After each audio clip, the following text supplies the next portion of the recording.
we have a story here of a pro-euthanasia activist who's been convicted in the Netherlands of sending suicide kits to 1,600 people. This is the inevitable outgrowth of materialism, the belief that freedom is simply a product of making multiple choices and has nothing to do with what the right or wrong choice is, as well as a person's virtuous predispositions or lack thereof, or what man is meant to do and whether he's free to flourish in the role that he was built for rather than the one he has chosen for himself irrationally. The activist, Alex S., was selling kits to people who didn't qualify for the legal assisted suicide program. And according to the court, the activist convinced people that the drugs were painless, but in reality, they suffered, quote, severe distress and panic, which led to a gruesome death. But it actually gets even worse than that. In April, the Netherlands announced plans to expand the assisted suicide and euthanasia program to allow children ages 1 to 12-year-olds to be eligible. Yeah. What? A 1-year-old can opt for suicide medically? He can't. What the His hell? parents can. What? That's murder. You can't. A 1-year-old cannot opt in to get themselves killed. That's a parent doing it to the kid. Yeah. Yeah. It's sickening. It's completely sickening. This is what my friend Mary Harrington has referred to as the sort of war on Imago Dei. It's the idea that the human body is sacred in any way, shape or form, and you can't just exit it or mutilate it at any time. And what we're seeing in relation to materialism is it's either the body is a prison. Not everything is Gnosticism, people. Get that out. But the trans identity is a form of Gnosticism where your body is a fleshy prison and you have to approximate it to feel who you truly are inside. That's right. Is true. So there's no sacredness about the body you were given. You just play mix and match with the appendages until you feel okay.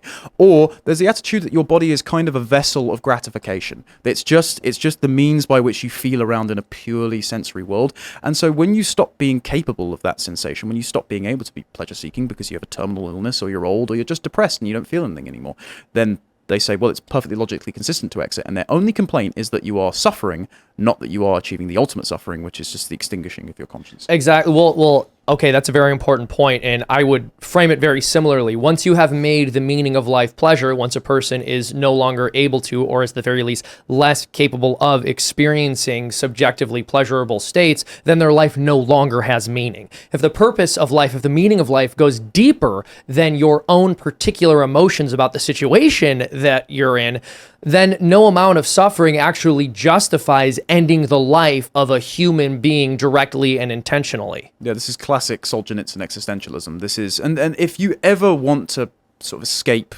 I've suffered with depression all throughout my life, I'm not going to minimize it, but if you ever want to get perspective, read the accounts of the people that have suffered the most and that you will probably never suffer, and they have come through it with sincere metaphysical convictions and faith in humanity. Viktor Frankl wrote about this, Solzhenitsyn's written about this.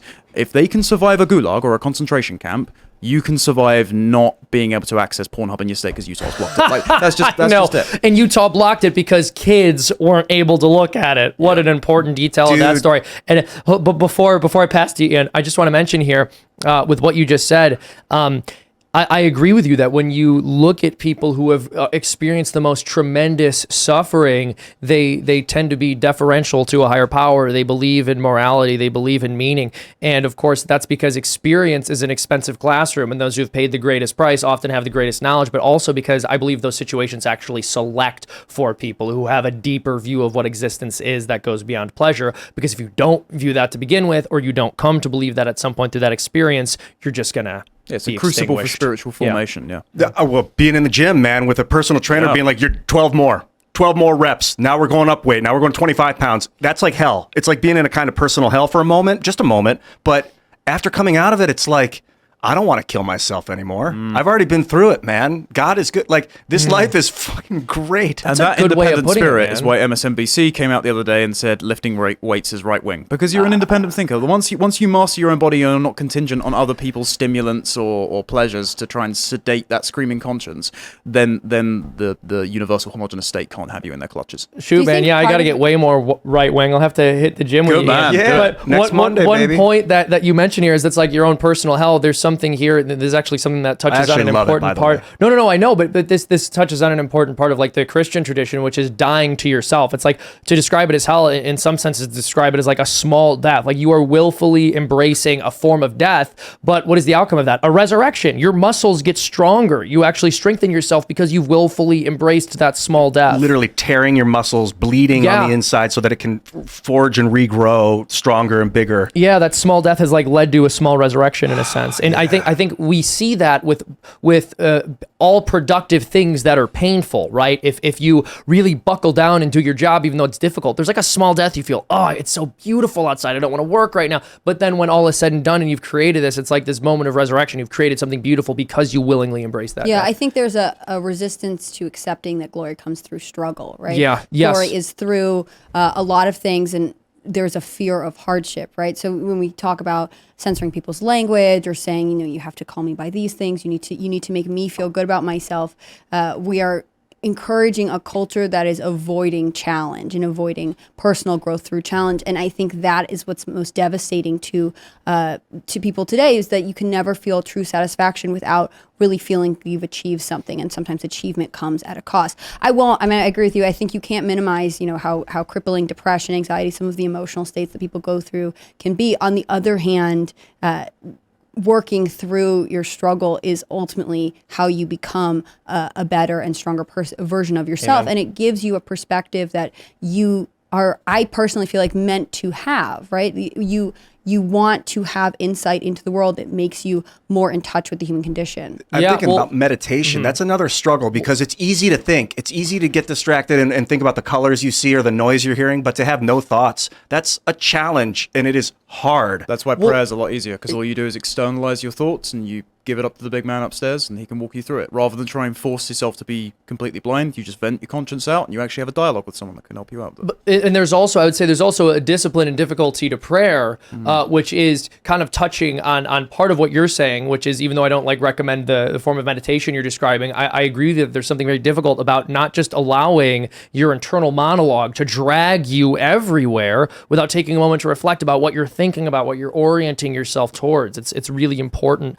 I believe, to develop a prayer life in part to escape that just constantly being led around by that almost nagging, that very ADHD jump from subject to subject to subject just based on whatever enters consciousness. You know why I don't pray by saying things in my thoughts? I just have no thoughts, is because I feel like it's polarizing to choose this is what it's going to be. Like with no thought, I'm not deciding it's got to be this now. I get concerned about polarizing my behavior in my mind. That's interesting. So here's what I would say. When you're allowing yourself, and we all do this, right? And this is what we're trying to escape in some sense. When we allow ourselves to just be dragged around from thought to thought, in that instance, we're actually not choosing what we're thinking about, right? We're just being led. And I think to jump to another state where you're trying to suppress all thought, I would say you're also just not choosing a particular thought. And so that's why I would say prayer is actually the opposite of just letting yourself being led around. And it does require choice, but your thoughts being dragged everywhere doesn't require a choice, right? You're just kind of letting it happen. But it gets to a point where you're not suppressing the thoughts anymore. They just stop coming into your head. And it'll be 40 minutes will go. You'll be 5 seconds, and then you realize you're thinking. You're like, okay, let it go. No thought. And then some time goes by, and you're like, I was thinking for a few minutes or a few seconds. Okay, let it go. And then all of a sudden it's longer, 8 seconds. Then it's 20 seconds. You have no thought. Then all of a sudden you can do it for 5 minutes, and you're like, whoa.